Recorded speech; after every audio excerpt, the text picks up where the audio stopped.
Speak, Rudranshu. Yeah, hello. Can he be heard? Can you hear? Can you say?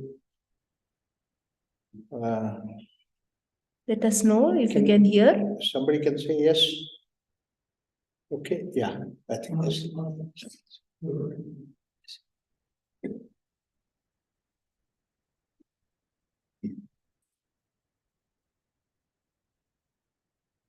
So let's start with the Shanti Mudra.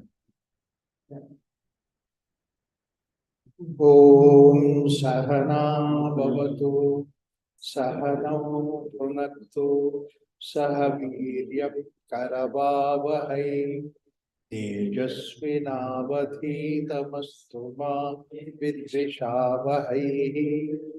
Om Shanti Shanti Shanti.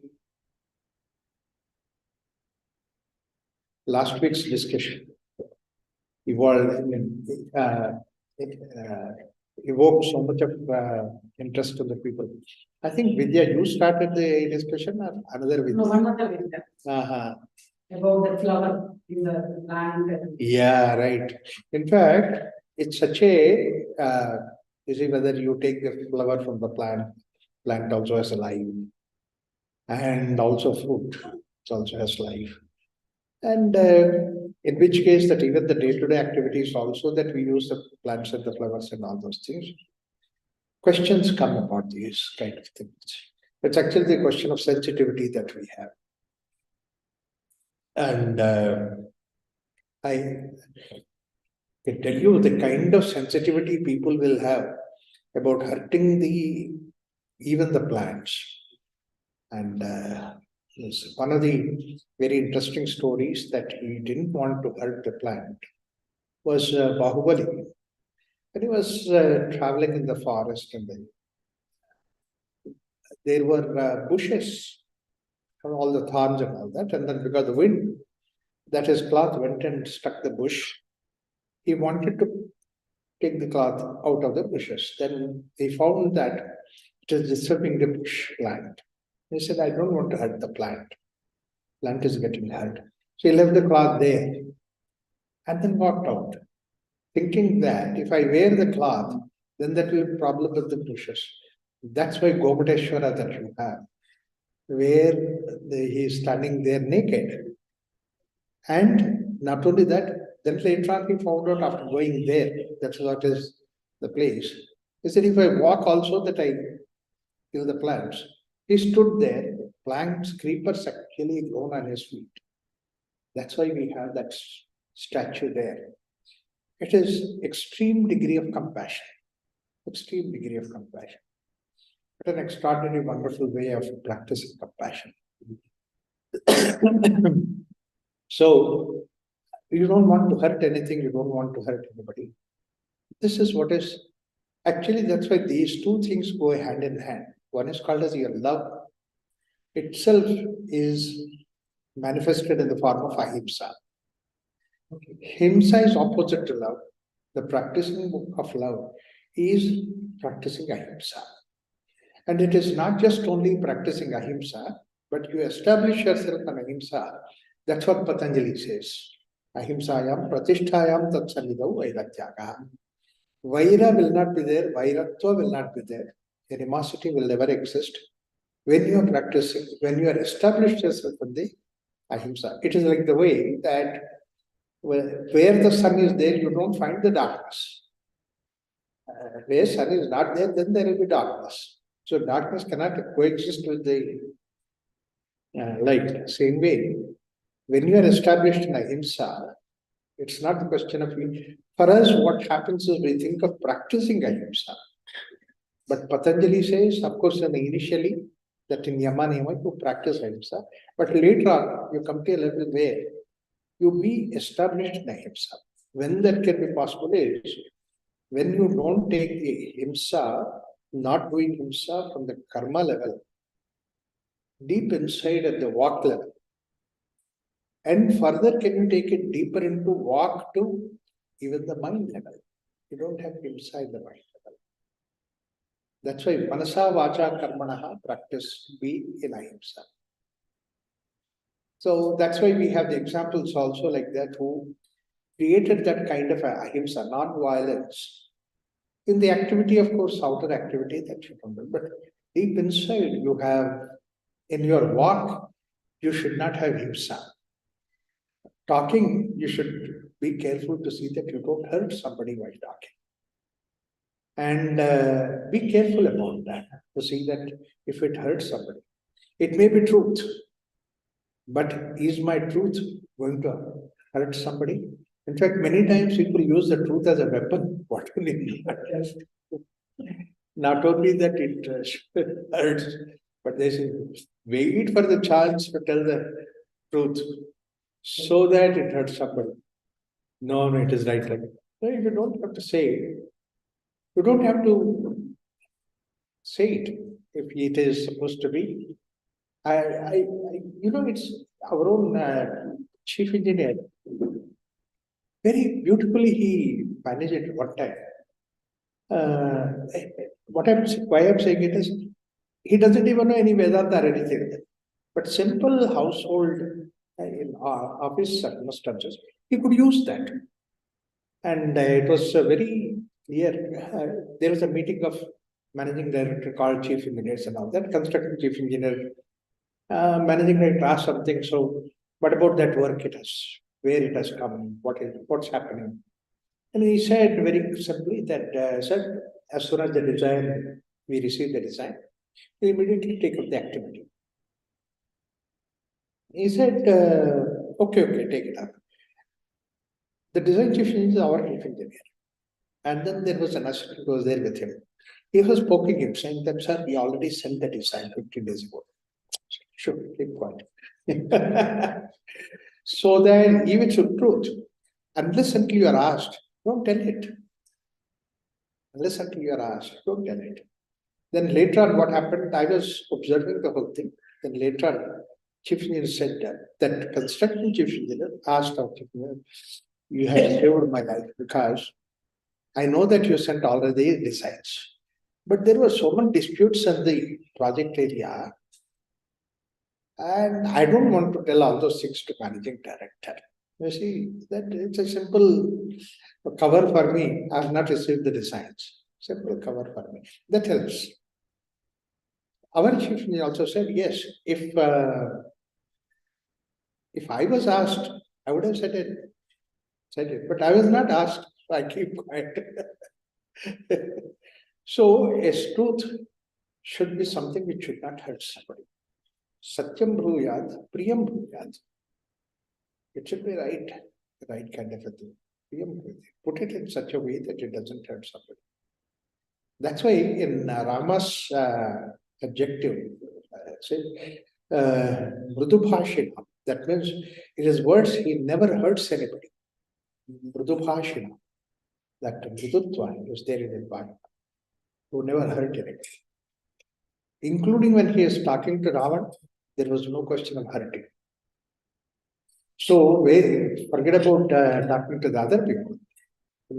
His most important enemy, he talks very softly. That is so. And there is another thing also, that Purva Bhashana, that's also another adjective.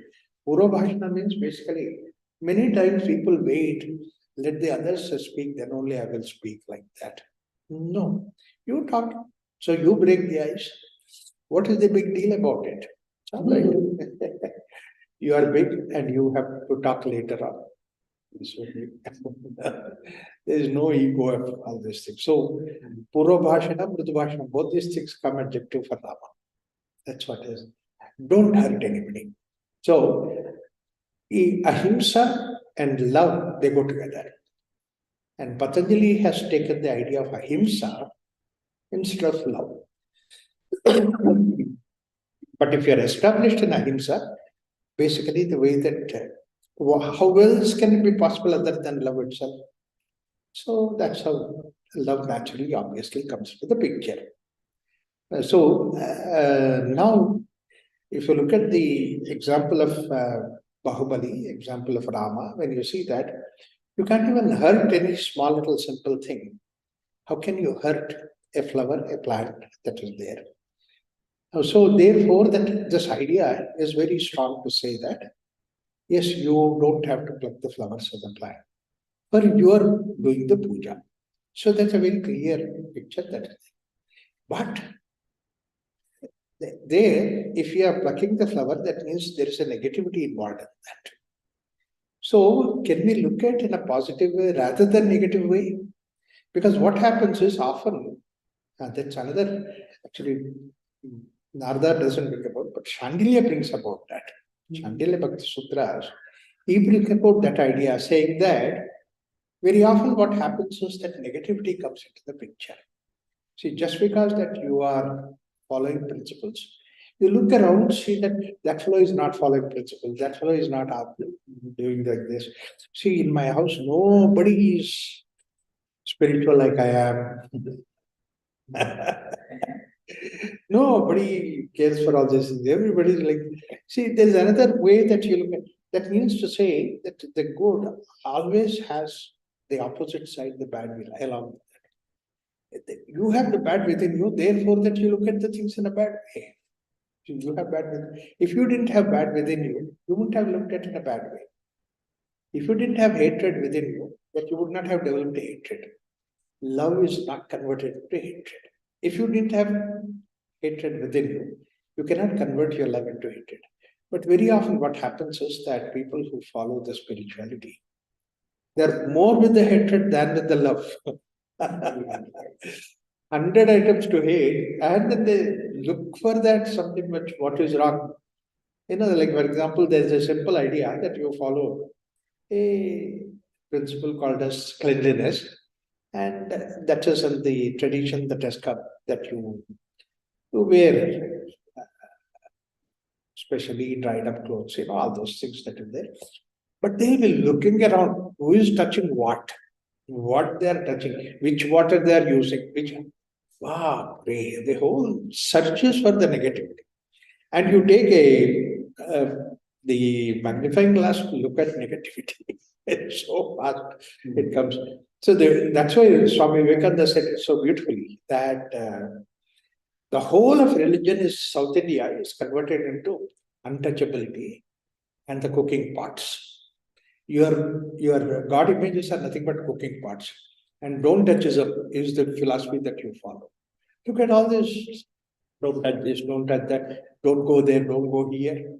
This is how it has spread everywhere, because basically that the whole thing is now this idea that is not there. It's all the question of what becomes unclean, what becomes dirty, what becomes this. This is the way the whole journey goes on. And I've seen that ladies, how many times that they take bath because that particularly on a festival day that when there is some cooking is going on, something or the other, some child or the other touches and something happens, immediately go and take bath and then wear the wet clothes and all that. And 2 days later, they'll come to the clinic to for so that means to say the good, it started in love and became hatred. And it started as something which is extraordinary. Second thing is it becomes something unacceptable. So this is what the way that your mind always, intellect always tries to look at it. Don't give the love in the hands of intellect. Then all these things become negative. If you don't give love in the hands of intellect, then even in picking up the flowers also, that you see the love. You're picking up the flowers and making a garland. Somebody has pointed out very beautifully that our Shastras say, make a nice garland for the God. You see, a decorating God. Yes, the philosophy is that God is everywhere. But what happens is that as long as that I am in this limited body, I cannot see the unlimited God because I see through my limitedness. So therefore, what I do is that, okay, it is my inability to see that I cannot see God everywhere. Therefore, you please come into my idol, my temple, my house, and then be part of it. See, this is like a child. I was remembering, just thinking about these things going on, I was remembering. My granddaughter, she would make a, we are very good friends. And say, come on, make a small little, and using the pillows and this and that and one other, I make a small little house for her where she can stay there. She can be there. My son's house is big, but then that house is not her house. This is her house. And then she would say, Tata, come inside. Right, you can fit in, I can't fit in. But then she wants me to be, especially she wants to host me. So I would put my head inside that. Just, okay, I'm here. My whole body is inside. But she would enjoy that. Okay, what do you want? Can I get you some drink? Can I get you some? See, it's a very simple idea that is there. See, like that, we have the childlike feeling within us. So in our temple, in our God, we do the Prana Pratishtha. We invoke God in that. So therefore I can take care of it. Because I cannot take care of the world outside. So therefore that I invoke. And for that God, I do all kinds of things. In fact, I also remember that when we just time when we went to Germany, my niece also along with me, she went. And her son's birthday was the other day. So he also came. So they've got him one small little kitchen set. And the moment he would see me, Tata, I'll give you coffee. So I should go there to his, and he will make in his kitchen coffee and then give it to me. Before anybody else gives me coffee, that has to be taken. And that seat is mine. He's very much, he cares for me. In fact, these days also, he doesn't remember any other number, but my number, mother phone, he catches hold of it, he calls my number. Can't talk, but then he calls. Attachment and my own kind of a feel. This is very important. It is not a question of that we have limited the God, but it is our perception is limited. Therefore, that I see the sky through my window. So this is what is the idea. But it does not mean we are limiting the essence of God. So therefore, we have small little area where we decorate, we give in temple that we do all those things. But you see that all that garland that we are making and small little things that we are doing, it's all for the sake of an expression of love for God. It's nothing else. There, my God is not important. My God, basically, I'm limited.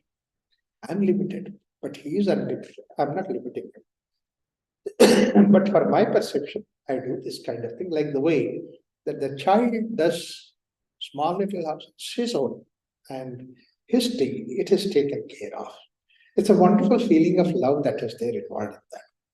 Now, this is one way of looking at it. Another way of looking at it is that, you see, is it not something that is very important that if we start looking at this plant, its life is like us. It has got life, it has got feeling, everything is there. It also gives flowers to see that God is decorated with the flowers, all those things. But unfortunately, plant cannot walk into the house. Or plant cannot, we don't know whether plant feels a God everywhere. So when you look at it, you feel as if that God, the plant is saying that as much as that I could do it, I did it. I spread the nice, wonderful flowers. I spread the nice, wonderful fragrance. Everything is there. Now, can you help me to go inside the temple? Therefore, you pluck the flowers and take me inside because flowers is the last part of the journey of the plant. I've come to the last part of the journey of my plant. Now you take me. Fruit is the last part of the journey of the plant. I have done my journey. My bit I have done it. Now you take me forward. And that is why we take the flowers, we take the fruit, and offer it to the God. It's not that we are doing it. We are helping the plant to do that offering of the God takes place. That's a wonderful feeling that you get. I see you are also helpful for somebody to do that. So therefore that you give it. It's not a question of you don't do it, somebody else will do it. But help somebody else to do it. We create that image, create that thing. That's why in our festival times, if you see that, the Ganesha and all that, people come with whatever the flowers that they can get it and then decorate it. If my own house Ganesha may be there, my Ganesha is open to everybody. decorate it. They can bring the flower, they can bring the fruits. Everything can be done. It is that you are giving an opportunity for that flower to offer itself, fruits to offer itself. You become a vehicle for that. It's not that you are trying to hurt them, because they have come to the final part of their journey of making everything. What a beautiful feeling that you have. That way, when you have it, then it is actually enhancing your love for God. It's not for I, there it is important. That's a God that's important. I have opportunity to do that. But beyond that is the next one, where you say that the whole thing is nothing but divinity itself. So therefore, that when you look at the trees and plants and all those things and see the flowers come up and fruits come up, you see that, wow, it's like the way that my hands and legs are there, like that these trees are also me only, and these plants are also me only. And so I'm only offering to the world, God. And then every time that you see a flower, every time you see a tree, you see that what a wonderful offering to the God. It's only God Himself. It's like the way that we have in the Sandhya, what we do is we take the water from the river itself, and then we pray it and then put it back into the water. And that putting back into the water is your own water that I will put it back. That's what is the idea. Your own nature that we are offering it to you. We are getting into that. So this kind of feeling, then such a person, what happens is that he does not see himself different from the plant. He does not see himself different from the animal. He does not see different from the fruits that are offered. So everything is him only. And it's all going back to the God. So everything is reaching him.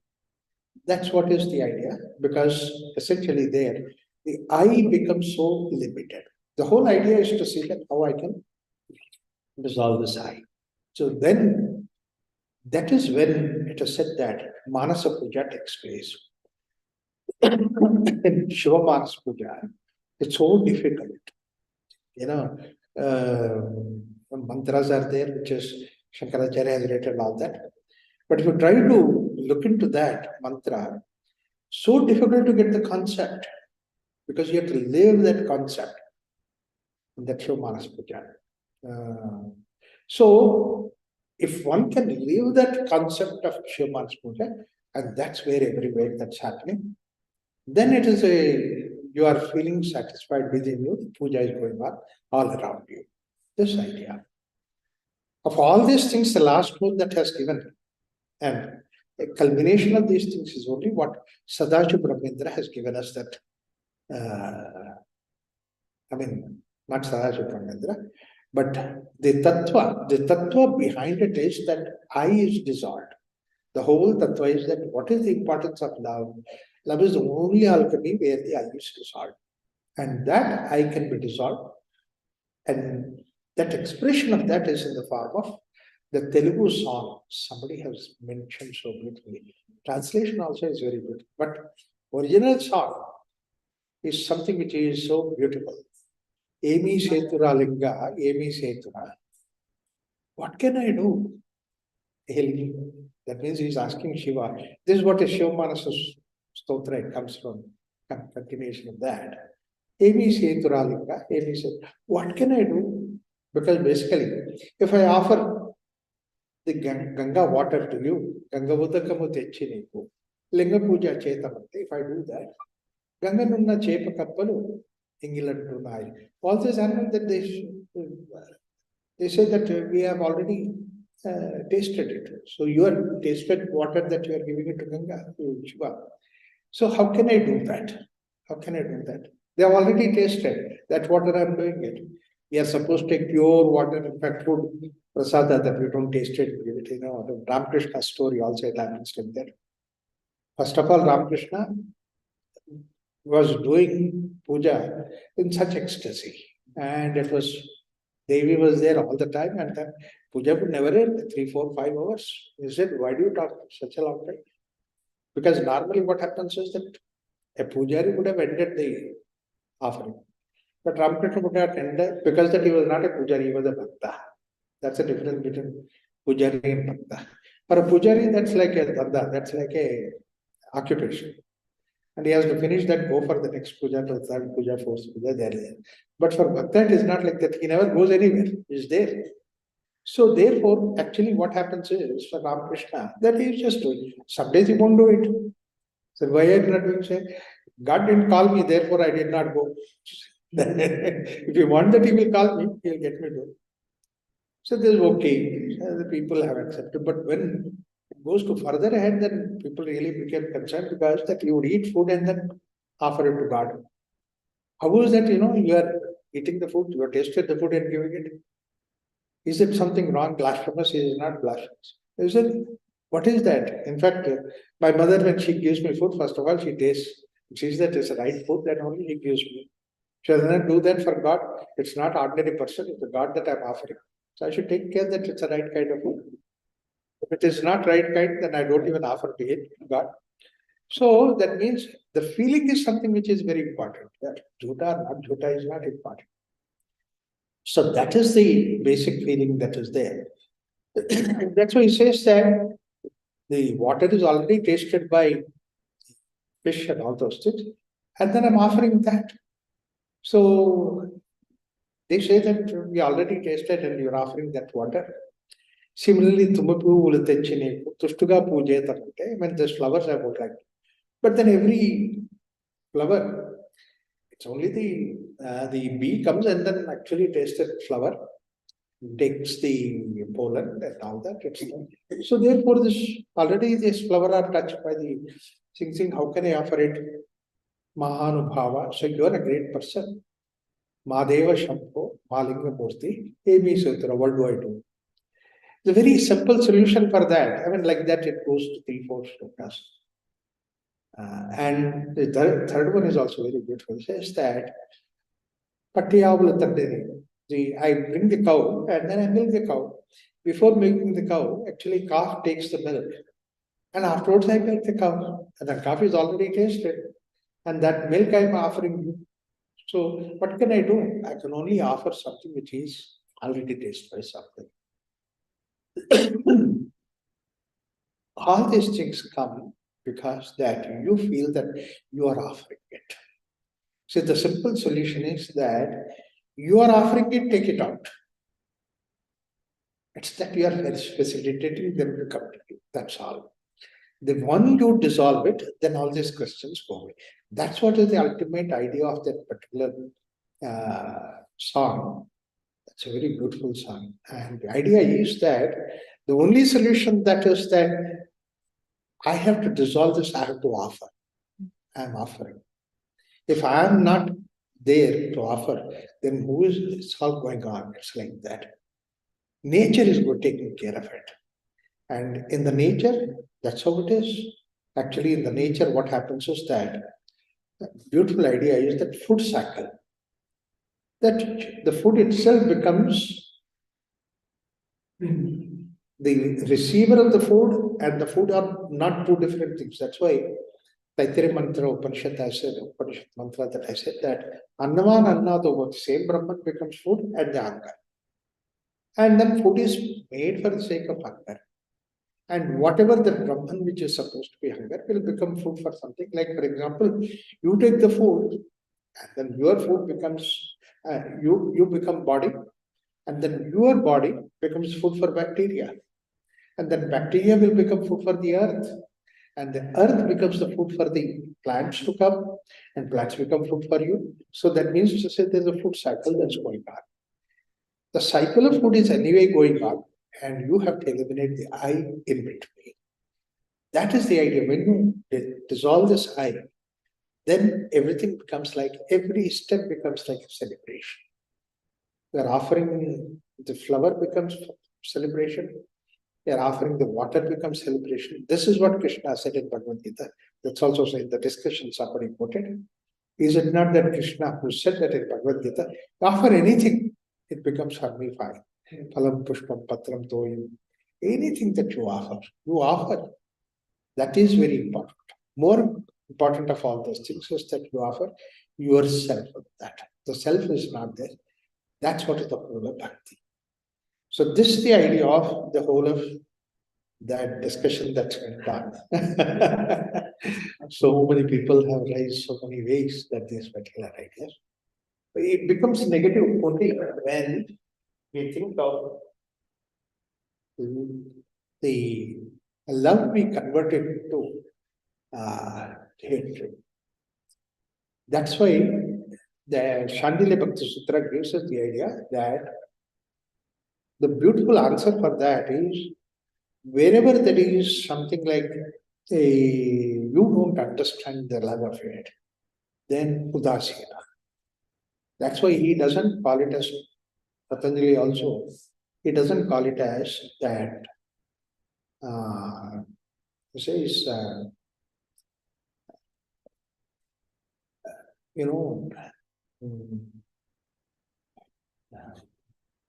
Advesha Bhakti, Adveshtha Sarvabhuta. Bhagavad Gita also Krishna brings about it. Patanjali also brings about it. Dvesha should not be there. You see, opposite to love is Dvesha, hatred. No, don't convert into hatred. See, then what happens is that you will find a reason of love in what they do also. Like for example, I might not go to the plants and take out the flowers and then pluck the flowers and offer it to the garden. Because I love the plants to have those flowers and all that.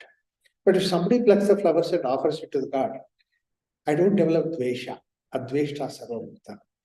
But then I look for what is the way that I can substantiate, saying that, yeah, I'm helping the plant to offer those flowers to the garden.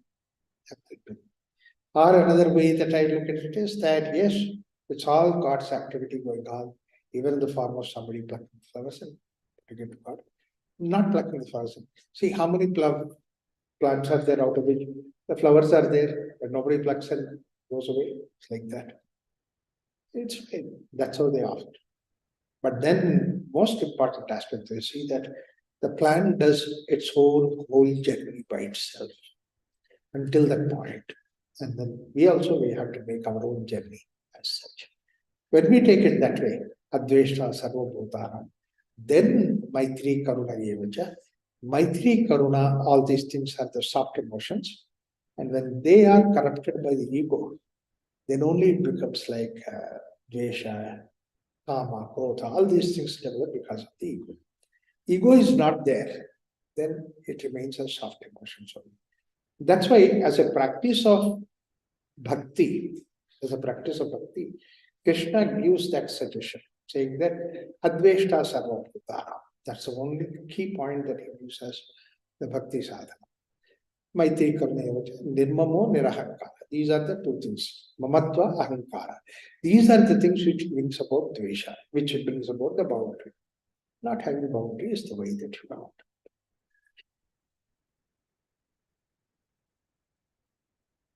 And that's why the correction is there within you. Last time we have seen that. Satu karma ka jnana yogyo api adhikataraha. Oh, we finished all those things. 60 we finished. 66. Yeah. 60. Natata siddhau 60. Shanti rupat paramananda rupat. This is what is the paramananda. Normal ananda is the one what we get in this sensory object outside with interaction with the world outside. But when the paramananda is that ananda where it doesn't depend upon the world outside, object outside, I'm happy by myself, parama ananda. And that ananda cannot be taken out anywhere. In fact, all these small little anandas that you get is also nothing but a glimpse of that ananda. This is what Adi Shankaracharya, while giving the commentary of Upanishad, he says that all these other anandas that you get, are they not the small little experience of the main ananda that you have, your own nature? That's what he says. So therefore, that Paramananda is that now I'm in the state of Ananda all the time. And that, once we have that, then you can see that Ananda in everything in the nature. Like for example, a flower flowers, we say that it is the Ananda that is there inside the plant. It just erupts itself, it just exposes itself. Last time also I was giving the idea of, the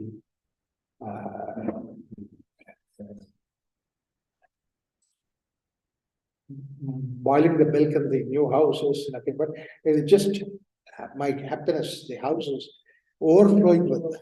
That's what the overflowing has to happen. So then you see that a flower flowering is nothing but overflow of the plant. And giving fruit is nothing but overflow of the plant. And is it not like that? When you look at that way, for no reason, a calf keeps dancing. A cow will be standing there and calf just jumps and all dances and all that. Don't you see that? It's so beautiful. It's like his energy is just overflowing. The nature, it is like that. Similarly, peacock just unfurls itself. You are waiting and waiting, it doesn't unfurl. But suddenly, somewhere, it just unfurls for itself. It's out of ecstasy that comes out. So this is what is Paramananda today. That is what is expression. Every sunrise. In fact, it's so very beautifully said that every child is born. God sent an unwritten message saying that he still have hope. Hope in human being. He never exhausted human being. He just gives again some new human being comes up, new hope comes up, new creation comes up. That's what is the idea. Lokahano chintana karya nivedita atma vedita.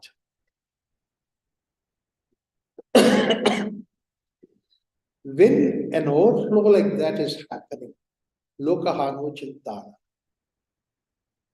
That means what happens, what world thinks of, what the way world feels about us.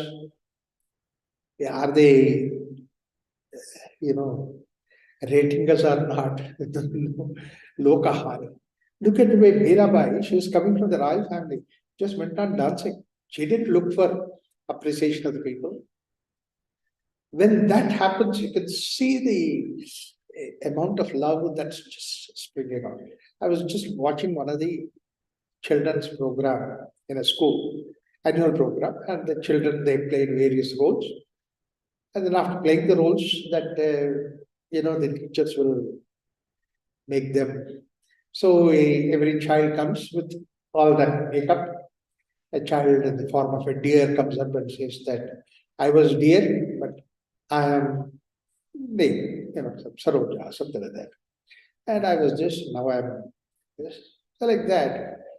So tiger came, deer came, and somebody else came, something else came, all that. And one fat boy came with an elephant face. And then he said, I was Pradeep or something like that, and I'm elephant. That means he missed it. He switched over. Suddenly everybody started laughing. Oh, I made a mistake. The teacher also said, you made a mistake. Then he said, okay, I'll correct this. And then he said, I was elephant. Again, he said that I was so and so, I'm elephant. Again, he made the same. And then, so 2-3 times when he did the mistake, that became more hilarious than the whole drama itself. See? That means lokahano chintanaka. There is no need to worry about this. Chinta actually is the same thing, which is basically an expression of, you see, Chinta has a very deep meaning in that. Chintana and Chinta, they are not two separate things. And Chinta also comes from that. Chitta is a place where all the activities going on. Memory, this, that, so many things that are there involved, and that's what is. And from that, your thinking goes on. And that's what is. All this happens in the Chitta. And then Chitta is a negative way of looking at it. That means to say, intellect keeps saying that this may be wrong, this may be something. I don't know, this is okay, this is not okay. You see, your thought will not proceed actually. Thought is just there. You think of it, it's okay. And the thought becomes Chinta. That's persisting thought. That becomes only when it multiplies into way. People hesitate. People try to become tension inside. All the tension builds up, stress builds up because of Chitta. Chitta is negative. So anything that happens, lokaha chinta na karya. Don't even have to worry about it. It's all right. Anything that happens, success is there, failure, because success, failure is all intellect level. Activity is activity, that's all. So, nivedita atma, loka veda tat. Atma, one aspect of it, loka veda is third as loka. Three aspects of it. Loka is belong to the world outside, belong to the self, Veda, Atma, and then Veda, that is belong to the tradition that is there. The tradition, is it something which is against tradition? It is something against the self, or is it something that is against the Loka? All these things are part of Vyavahara. Your Vyavahara, your activity is always connected with yourself, the world outside, and then previous impression that is created. Often people look at from the previous, they used to do like that, they said like that, but what you say like that, you see, it's always comparison with the others. Don't worry about it. So you set up your own flow that has to happen. The moment that when out of love that happens. Like for example, you look at the ways that at least in human being that we have all these education, prenatal, postnatal, I don't know what are all the things, education to the mothers and all. I don't know how many mothers are really benefited by that, I don't know. But you look at in the animals, do they have any education like that? Nobody said any school and all that. Said before that.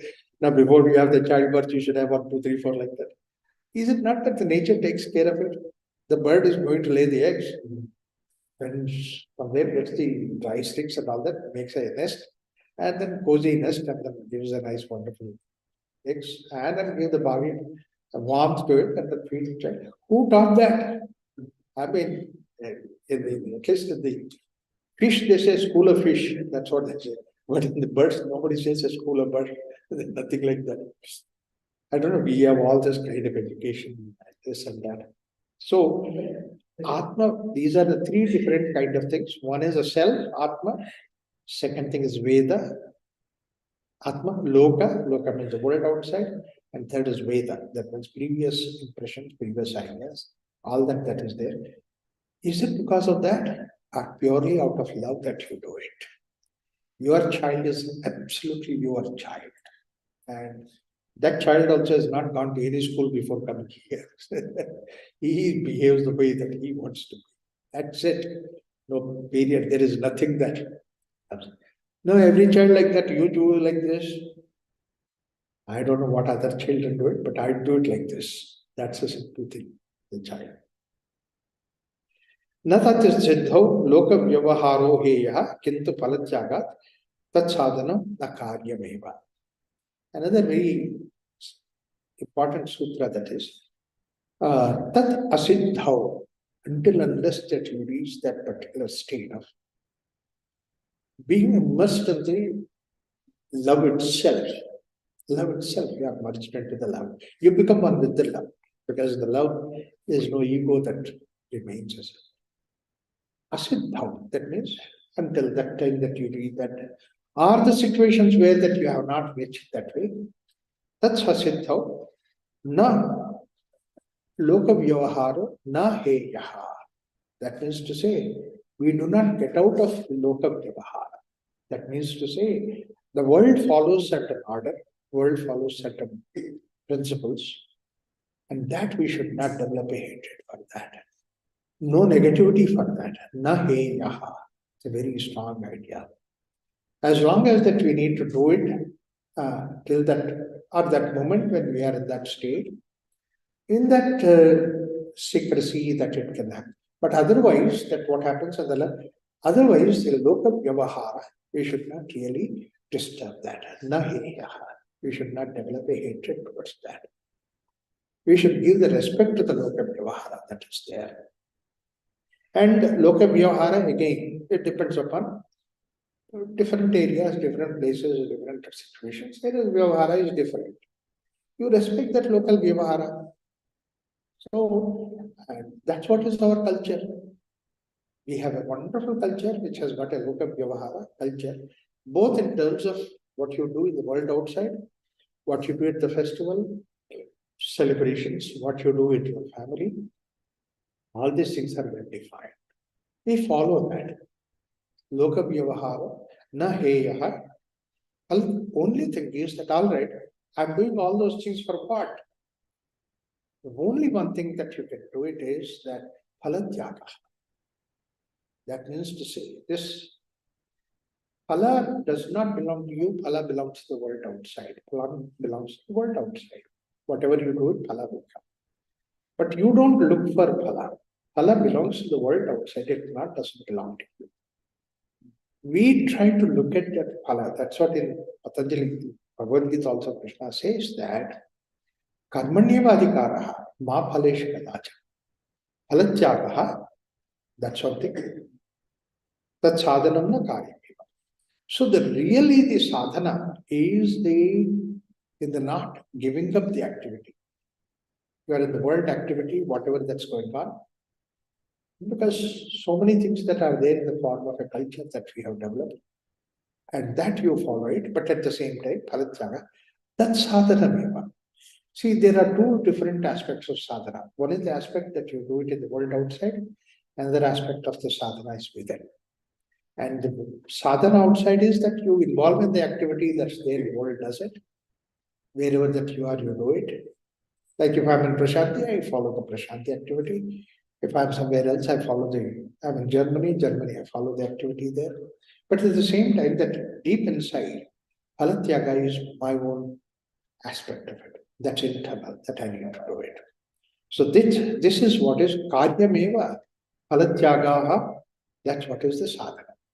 So real sadhana is trying to do this kind of an activity where phalatyaga is happening.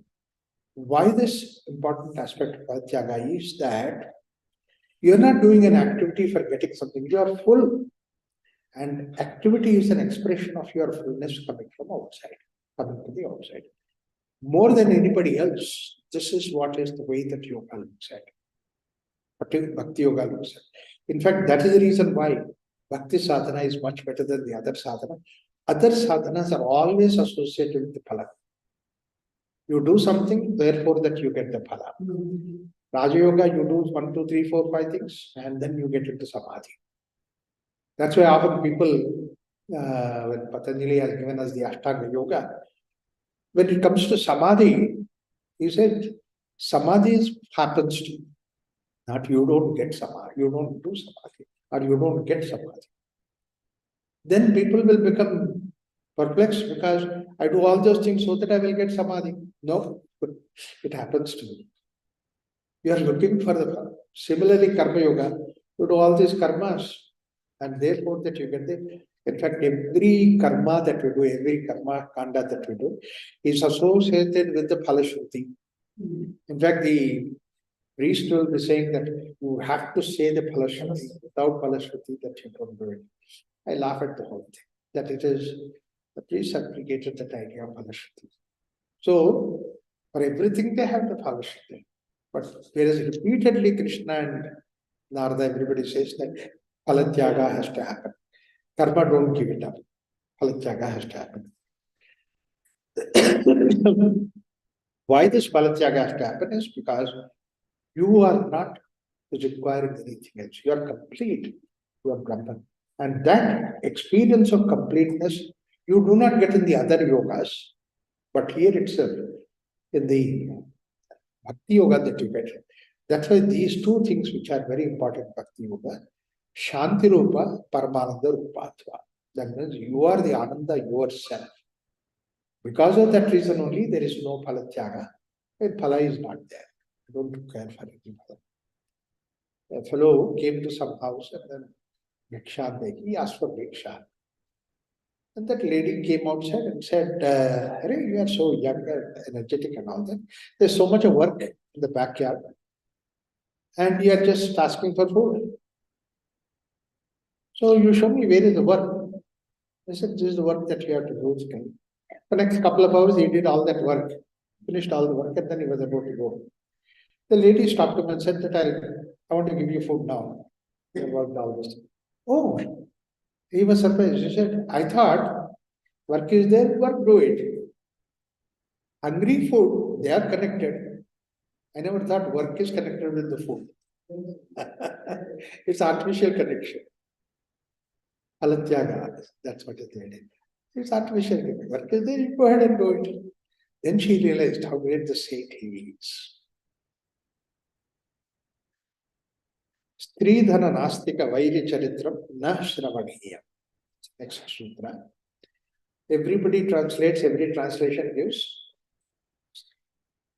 If you are in the path of bhakti, then you avoid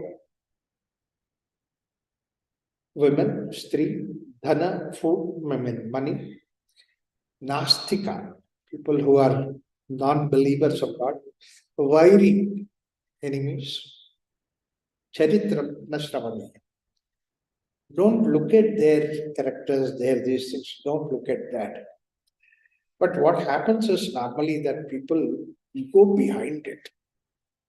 There's one small little story that said one saint is sitting and people used to come to him for satsang, this and that.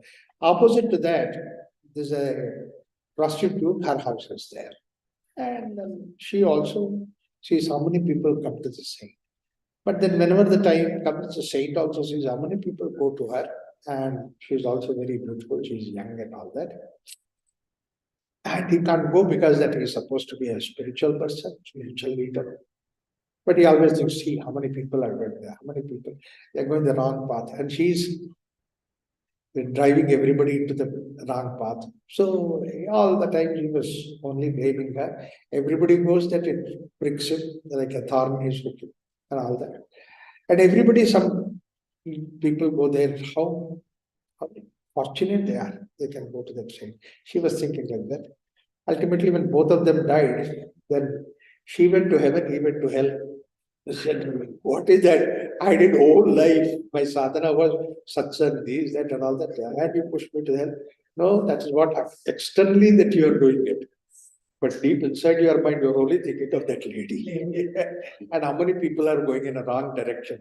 You're only contemplating on people going in the wrong direction and people being spoiled like that. And you are saying the people like that, you are saying. That's why your mind was always engaged, therefore that you went to hell. Whereas she was always contemplating about you, what must be the joy that they must be getting in satsang and all that. So she was thinking of you only. Therefore she went to heaven, he went to hell. So what outside that you see is not important. What is inside, that's important. And people take so much of importance, they give so much of importance to the outside. Yeah, temples, somehow you have to rush yourself and go into the garden. In spite of the fact that fellow pushes you, Jargani, no, you resist there, stand there, watch there, that, and come out said, proudly you say that even though he's pushing me, I stayed there for at least 5 minutes.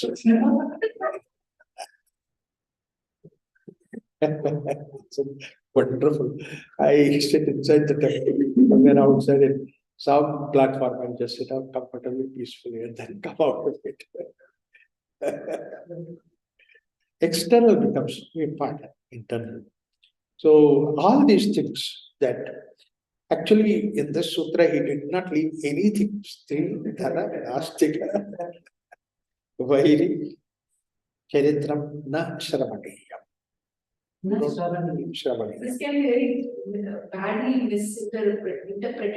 Badly interpreted. So he doesn't say that you should not go behind the women, you should not go with women, you should not.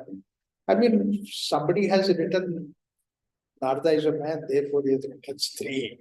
Whereas Narada would have been a lady, Purusha instead of man. Avoid Purusha. The opposite sex. A lot of times people say that it's the opposite sex. It's not even that idea. Na Shravaniyam. It's a very beautiful word that Narada puts it. That means to say, you know, what happens is that the Dhana is necessary for the world. It is required for the world. So that we have created the wealth. And not only that, in fact, Upanishad says that you create more wealth. Three will come later, but then Dhana, we create this world with a wealth. And in fact, Upanishad says that Annam Bhaukurvita, it's a Yaka Chadiyatma Prapnya. How to make it as much as possible.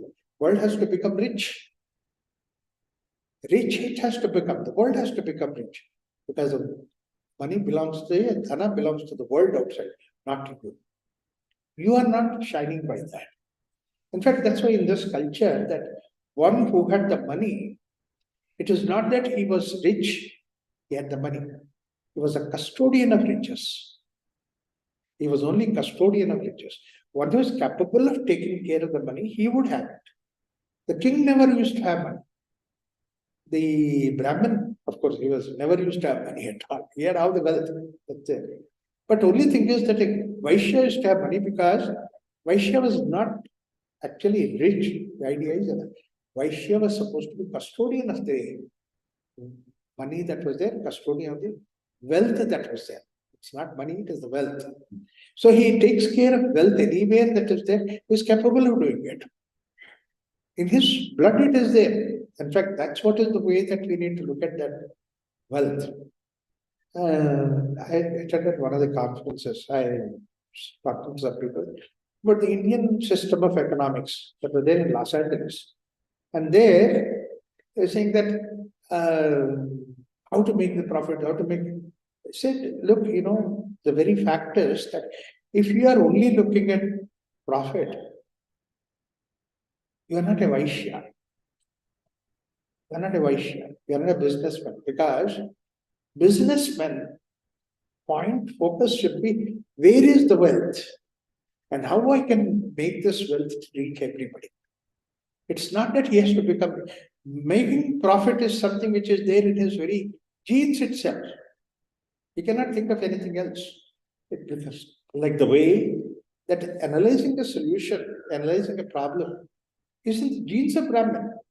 A problem does not give attention to him. Similarly, money making is not the focus of the Vaishya. He is a custodian of that. He knows that this wealth of it. He is a custodian of that. So, Dhana does not belong to anybody. It belongs to the society, nature.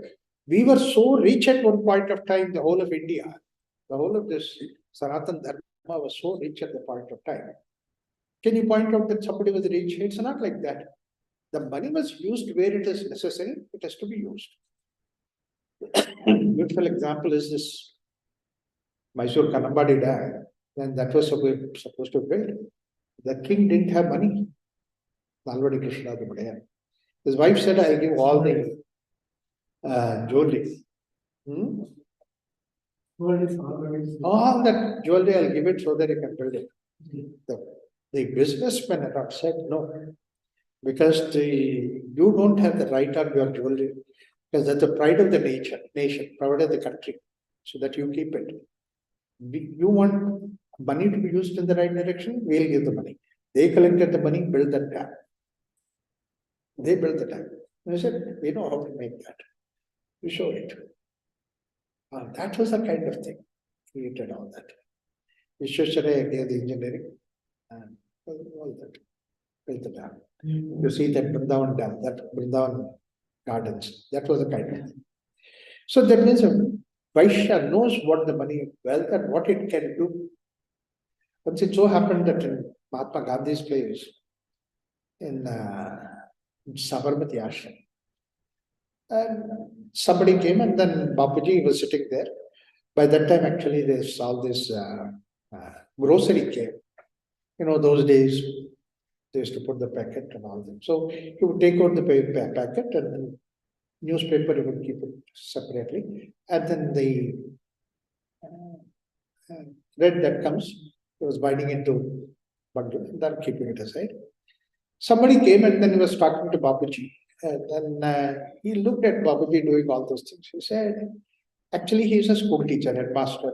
So he came and Bapuji asked, how was the school going on? How many students are there? What are the things? And all that.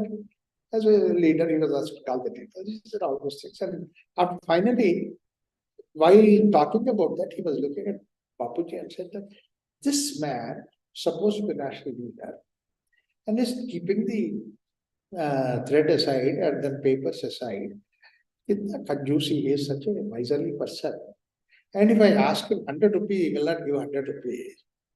So that he said, why should I ask him money? And then he just talked all those things. And finally, Bapuji, okay, I'll take leave. Bapuji said, no, you came here from this, asking for some donations and that. You can ask me.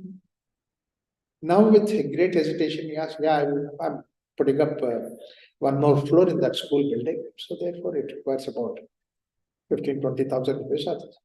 Bapuji immediately said, okay. Why didn't you ask me? Why did you wait for such a long time? He took out the checkbook, wrote 20,000 rupees and gave him. He couldn't believe it. Then Bapuji understood it. You see, the Banya is always very businessmen are very shrewd in their mind. By doing all these things that you are actually doubting that I will give any funds. See, this has its place. Education has its place. So therefore, take this 20,000 rupees. Give it to him. See, it doesn't belong to him. So this is what is the idea. Dhana doesn't belong to you. Why? Because you are rich. You are God yourself. See, in love you become one with the God. Where is the question of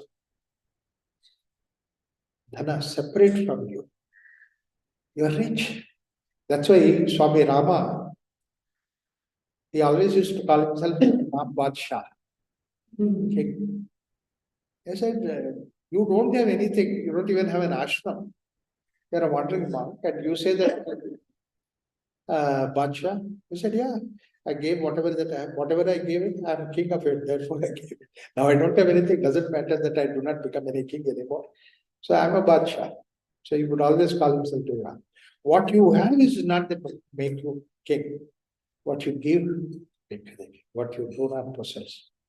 One who doesn't possess, for him, the whole world is his own. The whole world is his own.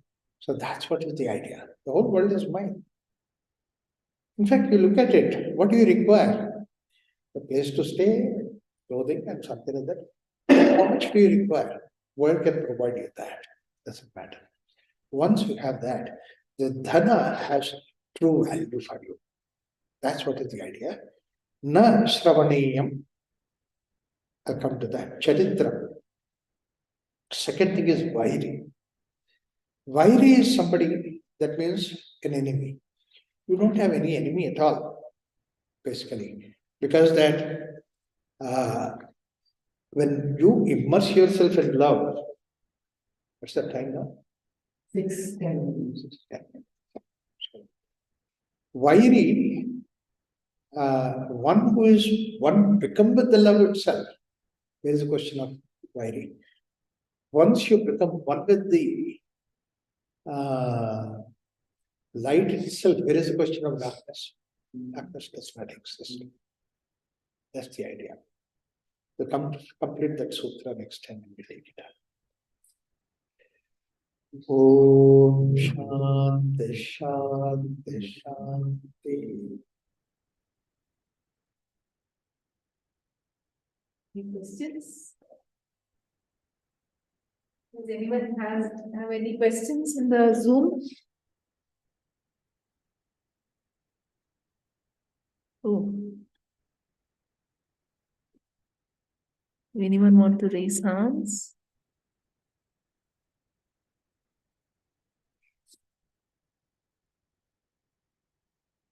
I was following that clock. I said, what is this?